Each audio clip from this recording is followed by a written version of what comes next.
बिस्मिल्लाहिर्रहमानिर्रहीम। अस्सलाम वालेकुम। डॉक्टर मुनव्वर हुसैन आपके पेश खिदमत हैं। हमारे आर्मी चीफ सैयद आसिफ मुनीर साहब इस वक्त 4 रोज़ा दौरे के ऊपर अमेरिका में हैं। बड़ा इंपॉर्टेंट विजिट है। इस हवाले से पाकिस्तान और अमेरिका के जो ताल्लुकात हैं वो दिफाई उमूर के इर्द गिर्द घूमते हैं, चाहे वो माशी ताल्लुकात हैं, सियासी हैं, समाजी हैं, लेकिन दिफाई उमूर के इर्द गिर्द घूमते हैं। लिहाजा जब भी अमेरिका को दिफाई उमूर के अंदर पाकिस्तान की ज़रूरत पेश आती है तो पाकिस्तान और अमेरिका की कुर्बतें दोबारा सामने आती हैं। लेकिन ये दौरा बड़ा इंपॉर्टेंट है।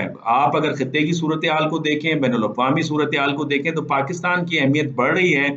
और मेरा मफरूज़ा इस वक्त ये है कि पाकिस्तान की अमेरिका को ज़्यादा ज़रूरत है बनिस्बत ये कि पाकिस्तान को अमेरिका की ज़रूरत हो। और दो कि हमारे अपने माशी मुश्किलात हैं, सियासी मुश्किलात हैं, हमें IMF की एक बेल आउट पैकेज भी चाहिए, उनकी इंस्टॉलमेंट चाहिए। उसके अलावा अमेरिका का फाइनेंशियल इंस्टीट्यूशंस के साथ असर रसूख है।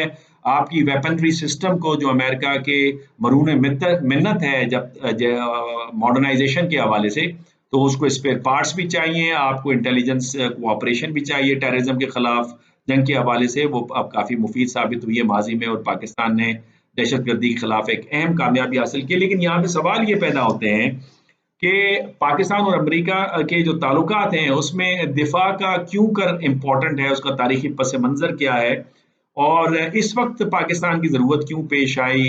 जनरल आसिफ मुनीर साहब का जो दौरा है उसकी अहमियत क्या बनती है, खत्ते के अंदर क्या सूरत हाल है, बैनुल अक़वामी सतह पे क्या सूरत हाल है, पाकिस्तान के पास क्या पॉलिसी ऑप्शंस हैं, इन सारे उमूर के ऊपर हम बात करेंगे। लेकिन पहले मेरी रिक्वेस्ट ये कि जिन दोस्तों ने चैनल सब्सक्राइब नहीं किया, सब्सक्राइब करना न भूलें, स्पेशली CSS वाले, पॉलिटिकल साइंस के स्टूडेंट्स, IR के students, conflict and conflict resolution के स्टूडेंट्स, आप इसे ज़रूर सब्सक्राइब करें और अपने कमेंट्स के साथ मुझे ज़रूर आगाह किया करें ताकि इस प्रोग्राम को मज़ीद बेहतर बनाया जा सके।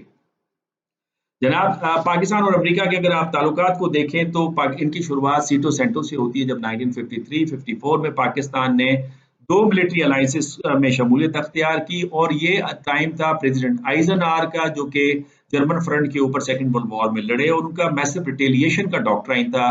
और ये डॉक्ट्राइन की बेसिक अजम्पशन ये थी कि अगर सोवियत यूनियन अमेरिका या उसके अलाय पे अटैक करता है टैक्टिकल अंदाज से, तो उसका रिस्पॉन्स स्ट्रेटेजिक वेपन के साथ यानी न्यूक्लियर बॉम्ब के साथ दिया जाएगा। ये वो जमाना था जब अमेरिका की अजारादारी थी और उसका धाक बैठा हुआ था हिरोशिमा नागासाकी पे बम्बार्डमेंट के बाद। तो लिहाजा पाकिस्तान ने ज्वाइन किया।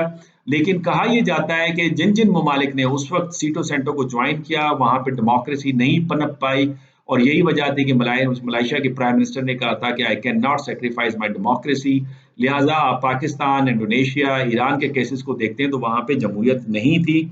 और उसमें जो बेसिक अजम्पशन या गालिब जो ख्याल था अमेरिकन पॉलिसी मेकर्स में कि जो जमहूरियत है वो ग्लोबल साउथ के अंदर अमेरिका के मफादात के मुखालिफ जाती है। यही वजह है कि 1950 से 53 में जो मुसद्दिक की रेवोल्यूशन था उसे उन्होंने टॉपल किया और शाह ऑफ ईरान को वहां पे इंस्टॉल किया। इसके बाद ज़माना आता है प्रेसिडेंट कैनेडी का 1961 से 63, और कैनेडी साहब ने फ्लेक्सिबल रिस्पांस का डॉक्ट्राइन दिया, जिसका ये ख्याल था कि सोवियत यूनियन को उसके लेवल के मुताबिक जवाब दिया जाएगा, अमेरिकन मिलिट्री को बिल्डअप किया जाएगा, 2.5 वॉर लड़ने की कैपेबिलिटी दी जाएगी, इंटरकॉन्टिनेंटल मिसाइल वजूद में आए। तो लिहाजा जो स्ट्रेटेजिक जो आपके अड्डे थे, जो स्ट्रेटेजिक प्लेसेस अमेरिका को चाहिए थे, जो पार्टनर्स चाहिए थे, उसकी इतनी ज़रूरत नहीं आई। तो लिहाजा ताल्लुकात को हम डिग्रेड होते हुए देखते हैं। और प्रेसिडेंट कैनेडी वैसे भी एक मुख्तलिफ प्रेसिडेंट थे जो कि सेलिब्रिटीज़ में रहते थे, व्हाइट हाउस के अंदर उन्होंने नई ट्रेडिशंस लेकर आए। तो लिहाजा उस दौर में पाकिस्तान और अमेरिका के ताल्लुकात के अंदर थोड़ी सर्द मेरी नज़र आती है। हालांकि अयूब खान की जो तस्वीर आपको और वीडियोज़ बताती हैं कि जिस तरह से हमारे आना जाना और एक दूसरे को जिस तरह का वेलकम था वो कुछ और अंदाज से था। प्रेसिडेंट निक्सन जो 37 प्रेसिडेंट थे, 1994 के अंदर आपकी डेथ हुई। 69 से 1974 तक आप प्रेसिडेंट रहे। आप लॉयर थे बेसिकली, और ये वो जमाना था जब डिटेंस स्टार्ट हुआ अमेरिका और सोवियत यूनियन के दरमियान में। और ये पॉलिसी मेकिंग का जो असल जो बनाने वाला था वो हेनरी किसिंजर थी, जिनकी अभी रिसेंटली डेथ हुई। उनका मानना ये था कि रियासतों के लेजिटिमेट इंटरेस्ट होते हैं, लिहाजा उनको परसू करना उनका लेजिटिमेट राइट है। तो लिहाजा सोवियत यूनियन का ये लेजिटिमेट राइट है कि वो अपना एरिया ऑफ इन्फ्लुएंस या अपने स्ट्रेटेजिक या रियलिस्ट इंटरेस्ट या पावर के इन्हांसमेंट जो है वो कर सके। लिहाजा री इंगेजमेंट नजर आती है, रिप्रोचमा नजर आता है, और पाकिस्तान की उस अंदाज से जरूरत पेश नहीं आती। और जो रिलेशनशिप है वो जरा आपको लो प्रोफाइल होते हुए नजर आते हैं। یہ وہ زمانہ تھا جب پاکستان کو 65 یا 71 کی وار میں امریکہ نے آرمز امبارگو لگایا، اور پاکستان کو بہت بڑا نقصان ہوا کیونکہ پاکستان کی سیکیورٹی جو ڈپینڈنسی تھی وہ زیادہ تر امریکہ پہ تھی. یہی وجہ تھی سیٹو سینٹو ہم نے سائن کیا چونکہ آرک رائیول انڈیا کے مقابلے میں ہم ذرا کمزور تھے economically and especially defence wise, تو اس کو ہمیں بہتر بنانا تھا.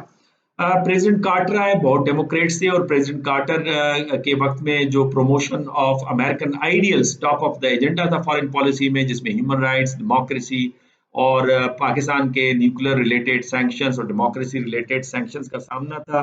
اور یہ وہ زمانہ تھا جب 1979 میں امریکہ سوویت یونین نے انٹروین کیا افغانستان میں، تو پریزیڈنٹ راگن نے اپنا کارٹر ایک دفعہ پھر قریب آنے کی انہوں نے کوشش کی، لیکن پریزیڈنٹ ضیاء نے جو پاکستان میں اس وقت پریزیڈنٹ تھے انہوں نے پینٹ کہہ کے اس آفر کو ٹھکرا دیا. جب پریزیڈنٹ ریگن پاور میں آئے 1981 میں، تو اس وقت دوبارہ ایک کوآپریشن اور سیٹو سینٹو کی جو شکیں تھیں ان کو دوبارہ ریوائیو کیا گیا. $3.2 بلین کی on the period of 5 years Pakistan کو ایڈ ملی، ویپنری سسٹم ملا، اور افغانستان میں ایک جہاد شروع ہوا. اور پریزیڈنٹ ریگن چونکہ ریپبلک تھے اور آئیڈیلسٹ کسی حد تک تھے، آئیڈیلزم کو کم از کم انہوں نے جسٹیفائی کرنے کے لیے جو ریئلسٹ ایکشن تھے امریکہ کے فارن پالیسی کے اندر وہ استعمال کیا. مثال کے طور پہ انہوں نے کہا کہ Soviet Union is an evil empire اور اس کو ختم ہونا ہوگا، لہٰذا ریلیجیس ایکسپلینیشن دی اور اسٹار وار کا کانسیپٹ دیا کہ امریکہ کو وہ کیپیبلٹی حاصل ہونی چاہیے جس سے دشمن کا جو ہتھیار ہے وہ امریکن اسپیس کے اندر بھی داخل نہ ہونے پائے. 1991 میں سوویت یونین ٹوٹ گیا. پریزیڈنٹ بش سینئر جو کہ وائس پریزیڈنٹ تھے اور CIA کے ڈائریکٹر بھی رہے تھے، وہ پاور میں آئے. انیشلی انہوں نے کولڈ وار کو ختم ہونے کی بات نہ مانی اور ان کا خیال تھا کہ رشیا دوبارہ ری ایمرج کرے گا اور خطرہ ہے امریکہ کے لیے. ٹل گلف وار 1991 جس کے اندر ہم دیکھتے ہیں کہ عراق جس کے پاس سوویت یونین کا سسٹم تھا، ہتھیار تھے، وہ ناکام ہوا، ڈیفیٹ ہوئی، جہاں پہ بش سینئر صاحب کو یہ خیال پیدا ہوا کہ واقعاً امریکہ ایمرج کر گیا ہے اور اس کی وکٹری ہے کمپلیٹلی، کولڈ وار از اینڈیڈ. لہٰذا انہوں نے نیو ورلڈ آرڈر دیا اور کسی حد تک شروع میں وہ پاکستان کو ایڈ پیکیج دیتے تھے، تعلقات تھے، لیکن بعد میں آہستہ آہستہ جو سرٹیفکیٹ جاری کرنا تھا کانگریس میں کہ پاکستان نیوکلیر ویپن یا اس کا پروگرام نہیں چلا رہا، وہ دینے سے انہوں نے انکار کر دیا. اور اس کے بعد پریزیڈنٹ کلنٹن آئے اور ڈیموکریٹس تھے، آئیڈیلسٹ تھے، اور economic prosperity was at the top of the agenda in American foreign policy. لہٰذا گلوبلائزیشن کے جو پروسیس ہے اس کو انہوں نے چلایا اور اس وقت ہم دیکھتے ہیں ریجنلزم دنیا کے اندر پروموٹ ہوئی. سارک ہو، آسیان ہو، یورپین یونین ہو، عرب لیگ ہو، افریقن لیگ ہو، دنیا کے اندر نافٹا اس وقت انہوں نے سائن کیا اور ان کے نظر میں انڈیا زیادہ اہمیت کا حامل تھا چونکہ ایک بڑی مارکیٹ تھی. لہٰذا پاکستان میں جب انہوں نے دورہ کیا تو کچھ گھنٹوں کے لیے، لیکن انڈیا میں وہ کافی دن رہے، تو ایک نئی تبدیلی نظر آتی ہے. اور Pakistan was the most sanctioned country in the world, اور ان کے آخری دور میں پاکستان کے بارے میں ایک نیریٹو آنا شروع ہو گیا کہ کیا پاکستان فیل اسٹیٹ ہے یا پاکستان روگ اسٹیٹ ہے. اس حوالے سے باتیں ہونا شروع ہوئی. پریزیڈنٹ بش پاور میں جب آئے 8 سال اقتدار کے بعد، اور یہ 43rd پریزیڈنٹ تھے، 2001 سے 2009 تک رہے. ان کی پالیسی یہی تھی کہ پریزیڈنٹ کلنٹن کی پالیسی کو آگے بڑھایا جائے چونکہ پریزیڈنٹ کلنٹن سرپلس پہلی مرتبہ امریکن تاریخ میں بجٹ چھوڑ کے گئے تھے. لہٰذا پریزیڈنٹ بش نے وہی پالیسیز کو اختیار کیا اور وہ پاکستان کے بارے میں زیادہ جانتے بھی نہیں تھے. اس وقت جب پریزیڈنشل ڈیبیٹ ہوئی تو وہ پاکستان کے بارے میں سوال ہوا تو ان کو نہیں پتا تھا کہ پاکستان کا ہے. لیکن جب 9/11 ہوا اور پاکستان کے اوپر democratic related sanctions, nuclear related sanctions اور دوسری نارکوٹکس وغیرہ میں تھوڑی بہت کوآپریشن چل رہی تھی، 9/11 کے بعد ایک دفعہ پھر امریکہ کو پاکستان کی ضرورت پڑی اور جو ڈیفنس نیڈ تھی امریکہ کی یا انٹرسٹ تھے، انہوں نے پاکستان کے پولیٹیکل اینڈ اکنامک ریلیشن شپ کو امریکہ کے ساتھ بڑھاوا دیا. اور پریزیڈنٹ بش نے ڈاکٹرائن دیا جس میں پریمپٹیو اسٹرائک اور یونیلیٹرلزم نظر آتی ہے، اور اس کے پیچھے جو اصل وجہ تھی وہ امریکن ایکسیپشنلزم، مینیفیسٹ ڈیسٹنی اور انپریسیڈنٹڈ پاور کا ایلیمنٹ تھا. جاپنیز جب پریزیڈنٹ نے پوچھا کہ کیا آپ عراق پہ بھی حملہ کریں گے تو افغانستان اور عراق کی وار کو آپ افورڈ کر سکتے ہیں، تو پریزیڈنٹ بش نے جواب دیا تھا کہ so what, America is after all امریکہ. تو ایک کانفیڈنس تھا، بلکہ اوور کانفیڈنس تھا امریکن طاقت کے اوپر، انپریسیڈنٹڈ پاور تھا ان دا ہسٹری. وہ سمجھتے تھے کہ رومن امپائر سے زیادہ پاورفل ہے. प्रेसिडेंट बुश के बाद प्रेसिडेंट ओबामा आए और ये 44th प्रेसिडेंट थे 2009 से 2017 तक, डेमोक्रेट्स थे। और इनको लगा कि मुस्लिम वर्ल्ड के अंदर अमेरिका से नफरत का एलिमेंट बढ़ता जा रहा है, ब्रिज किया जाए और अमेरिका और मुस्लिम वर्ल्ड को। लिहाजा टर्की को, पाकिस्तान को एज अ ब्रिज के तौर पे उन्होंने देखा, ईरान के साथ दोबारा री इंगेज करने की कोशिश की। आपको याद होगा इजिप्ट के अंदर जब उन्होंने स्पीच दी थी तो ईरान का उन्होंने जिक्र किया कि 2000 साल पुरानी जो एक सिविलाइजेशन है, और उस वक्त न्यूक्लियर रिलेटेड डील भी उनके दौर के अंदर हुई। लिहाजा उनकी जो पॉलिसी थी वो क्लिंटन पॉलिसी को, इकोनॉमिक प्रॉस्पेरिटी को आगे ले जाना था। और यही वजह है कि आपको अफगानिस्तान में इंटरवेंशन नजर आती है। कोशिश उन्होंने की कि वहां से निकला जाए या फौजों को कम किया जाए, लेकिन पेंटागन की सजेशंस के ऊपर वो ये नहीं कर सके। लेकिन इंडिया प्रेफरेंस के ऊपर था, हालांकि तवक्का ये थी कि चूंकि वो पाकिस्तान के अंदर उनकी दोस्तियां भी थी, कुछ अरसा रहे भी अपनी वालदा के साथ जब वह यहाँ किसी एनजीओ के अंदर काम करती थी, और प्रेसिडेंट बाइडन भी पाकिस्तान को अच्छा समझते थे। लिहाजा उसी दौर में हमने देखा सलाला इंसिडेंट 2011 में हुआ, फिर कैरी लूगर बिल हमारे सामने आया। तो नेचर ऑफ रिलेशनशिप में एक ट्रांसफॉर्मेशन नजर आती है, from patron client to strength client relationship. President Trump power में आते हैं जनाब 2017 से 2021 में, 45वें सदर थे और रिपब्लिकन थे, लेकिन इनका जो डिसीजन मेकिंग का पैटर्न था वो डेमोक्रेटिक था। एक तो वो डोमिनेंट प्रेसिडेंट नजर आए, व्हाइट हाउस डोमिनेंट नजर आया, उसकी अजारादारी नजर आई स्टेट डिपार्टमेंट के ऊपर, पेंटागन के ऊपर।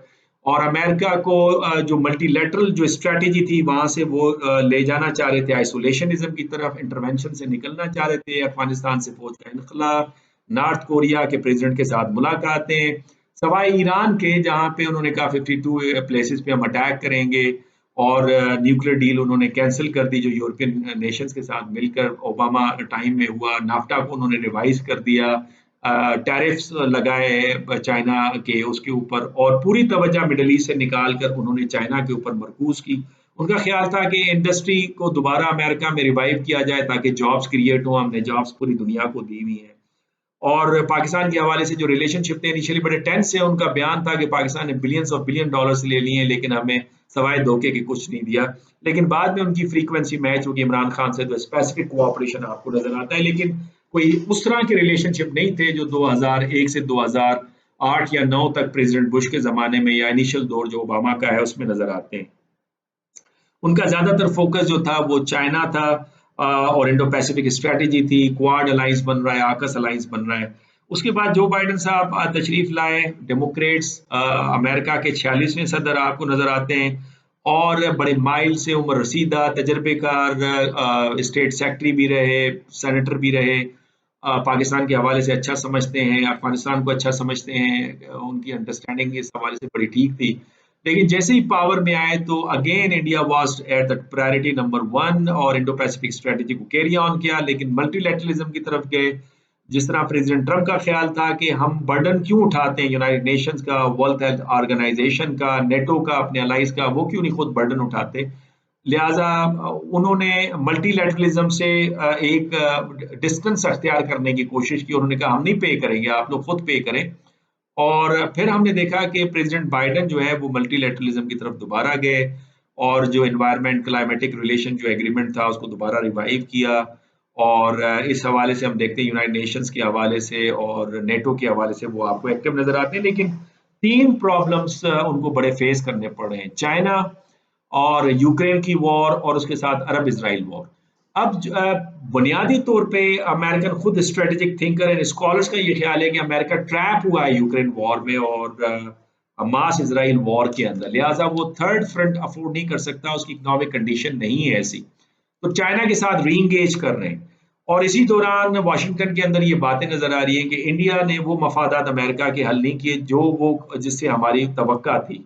फिर ग्लोबल डेथ स्क्वाड का निकलना, यूनाइटेड नेशंस की रिपोर्ट सामने आना, तो लिहाजा इस वक्त वो सिचुएशन है जहां पे अमेरिका ट्रैप है, उसका मिडल ईस्ट से जो इन्फ्लुएंस है वो इरोड हो रहा है।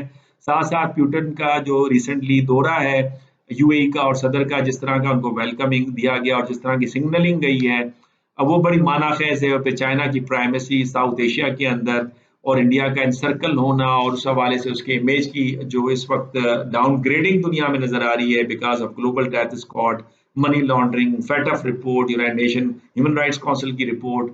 तो ये सारी चीज़ें हैं, सिचुएशन ग्लोबल लेवल पे, रीजनल लेवल पे ऐसी उठी हैं, जिसमें लगता है कि वो पाकिस्तान की कुर्बत चाह रहे हैं। और जनवरी में जो Institute of International Peace Washington DC की रिपोर्ट थी अफगानिस्तान के हवाले से, और फिर टेररिज्म के जो खतरात थे पाकिस्तान को, उस हवाले से, फिर जनरल एरिक की स्टेटमेंट, उससे पहले एक्स जो सेंटकॉम के कमांडर थे उनके स्टेटमेंट, यूनाइटेड नेशन की रिपोर्ट इसके ऊपर, टेररिज्म के ऊपर।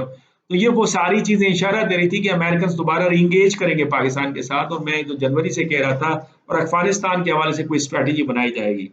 फिर जब हमने ये फैसला किया कि इलीगल अफगानियों को हमने वापस भेजना है, तो उस हवाले से भी अमेरिकन से कंसर्न थे, स्पेशली उन अफगानियों के लिए जो अमेरिका की मामन साबित हुए 20 सालों में अफगानिस्तान के अंदर रहते हुए।